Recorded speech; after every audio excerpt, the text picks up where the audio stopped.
দিদি আমাকে 10টা টাকা দাও না, বাচ্চাকে দুধ কিনে খাওয়াবো। টাকা কি ফকটে আসে নাকি?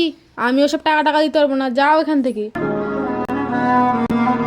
এই শোনো, আমি টাকা দিতে পারি, আমার এই ট্রলিটা বাড়ি পর্যন্ত নিয়ে যেতে পারবে?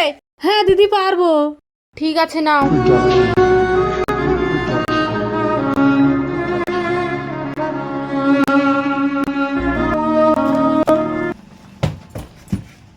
এই তুমি কি করলে? আমার এই দামি জিনিসগুলো ভেঙে দিলে।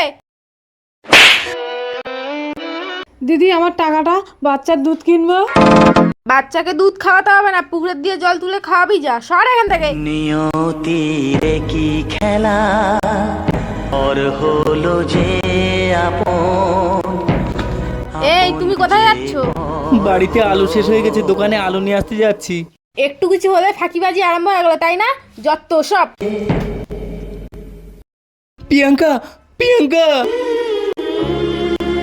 প্রিয়াঙ্কা, প্রিয়াঙ্কা, প্রিয়াঙ্কা, তুমি এসেছো? সন্দীপ, হ্যাঁ আমি তোমার সন্দীপ। চলো, এরা আমাদের বাঁচতে দেবে না, আমরা অনেক দূরে চলে যাই। নিয়তিরে কি খেলা